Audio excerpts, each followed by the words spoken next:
hello friends नोंथांमोन साफ्रोमखौबो आंनि बे गोदान भिडिअ बरायनाय जाहैबाय दिनै आं नोंथांमोननि थाखाय मोनसे भिडिअ लानो फैयो भिडिअआ जाहैबाय मोनसे दिनैहाय फेमिलि ब्लगसो आरो माने गावनि पार्सनेल हिसाबैसो मा आबाद मावदों मा आबाद मावाखै बेखौ माखासे नोंथांमोननो दिनै दिन्थिनो सानदों माने आं सासे हालुवा हिसाबैहाय माने सासे आबादारि हिसाबै माबा आबाद मावनो हादों बेखौ आं नोंथांनो दिनै एक्सप्लर खालामनानै देखायगोन आरो बेजों लोगोसे ओरैनो गामिनि माखासे जेरै फुख्रि बायदिसिना बेफोरखौ देखायगोन आरो बेखौ नोंथांमोना गोसो दंब्ला नायलांनो हागोन आसा थाबाय नोंथांमोना आरो जायफोरनाखि दासिमावबो आंनि बे चेनेलखौ साबस्क्राइब खालामाखै होननानै नोंथांमोना गोसो जानानै साबस्क्राइब खालामनो हादो आरो जुदि गोसो गैयाबालाय बे नोंथांनि अननायनि सायाव थाहैबाय स' आं दिनै बे रायजोनि फुख्रिनिफ्रायनो ब्लगखौ बानायनाय जाहैबाय जोंनि रायजोनि फुख्रि जाहैबाय दैया दा रानहांदोंसै गैयाब्लाबो जोंनि फुख्रिया माने इयारलि थाया आरो माने 6 मास खियाल' थायो दैया माने जेबो प्रब्लेम बेयावहाय ओरै जोंनि बाथाबारि एरियायावहाय दैज्लांनि समाव बिराद गिदिर माबाब्लाबो मा होनना बुङो उसिलायलाबो माने मेसें बोथोर सफैबाथाय जानुवारि फेब्रुवारि बेफोरसिमल' खुनुरुखुम थायो आरोखि बेफोरबायदि बेनो जाहैबाय नोंथांमोन देखायगासिनो बे जाहैबाय जोंनि रायजोनि फुख्रि नाया देरबाय खिन्थु फुख्रिया बिराद गुवार खिन्थु नाखौसो एसेल' दोननो हादों आरोखि थ' बेनिफ्रायनो आं ब्लगखौ बानायनाय जाहैबाय नोंथांमोननि थाखाय आरो माखासे आंनि जे आबादफोर मावदों बेखौ आं नोंथांमोननो देखायनो नाजागोन नोंथांमोनाबो गोसो जायोब्ला बा गोसो दंब्ला आंजों लोगोसे नायफालांनो हागोन बे जाहैबाय आंनि गय बागान बेजों नुहुरनाय आंनि गय बागान बे जाहैबाय रायजोनि फुख्रि आरो बे सोरबाफोर नांगौब्ला कन्टेक्ट खालामनो हागोन माने जों हलसेल दामावनो हरनाय जायो आरोखि नाया जाहैबाय मा फिसिदों होनना बुङोब्ला नाया ग्लास काप दङ ओमफ्राय रौ दङ आरोखि बे जात मोननैखौल' दोननाय जादों देग्लायहाय बेनो आरोखि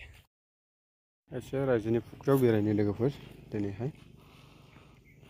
बेरायनो गोसो जाबाय नालाय माखासे गामिनि आरो गावनि माखासे पार्सनेल आबादफोर आरो रायजोनि फुख्रियावबो नायनो फैबाय बेजों लोगोसे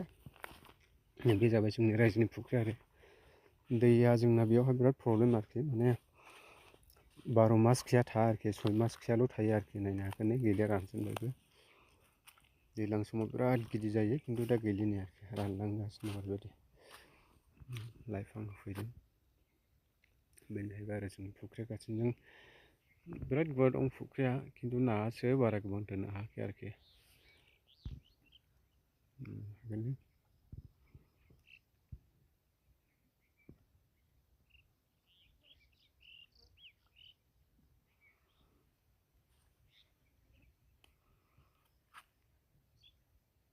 गैलिया रानजोब्बाय नै दैया माने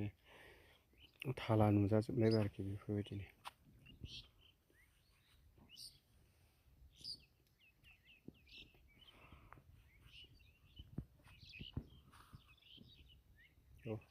लोगोफोर बेनो जोंनि रायजोनि फुख्रिया एसे हाबनानै देखायनो आङो बिराद गोथौथाय दाबोनो दोबैजोबो ओमफ्राय हरै साहाजों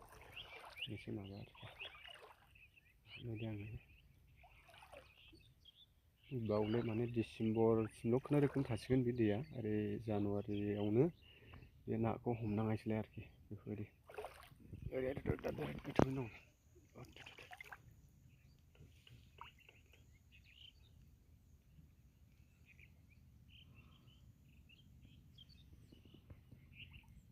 दालाय ओरै दोबैयो आरोखि दाबोनो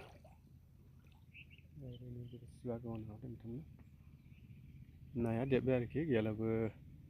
जानानै गावनि गय बागान नायलाबायफैबाय लोगोफोरनि मा खालामनानै थानो बिदिनो आरो गयफ्रा माने बोसोरे बेबायदिनो नाथाय मैदेरफ्रानो सिफायलाबायना होफैयो आरोखि माने बेयाव खाथियावबो न' लुफैयाखै नालाय बेफोरबायदि आरो ओरै माखासे गायनाय दङ माने गायस्लायनायनि माखासेया थैबाय माखासे बेबायदिनो मैदेर बोफैलांबाय बेबायदिनो जायो आरो बेनिखायनो बोसोरे गायस्लायनांगौ जायो आरोखि गया थायहांबाय बिराद फिथाइ थायो गयालाय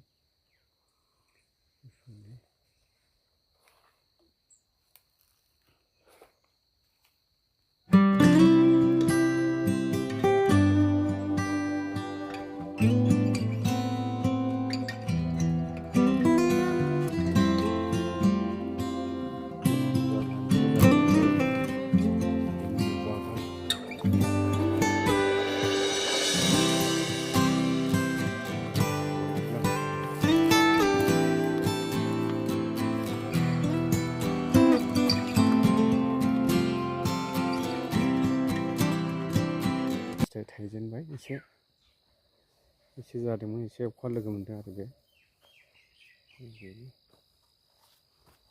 एसे अखा लोगो मोननाय जादों आरो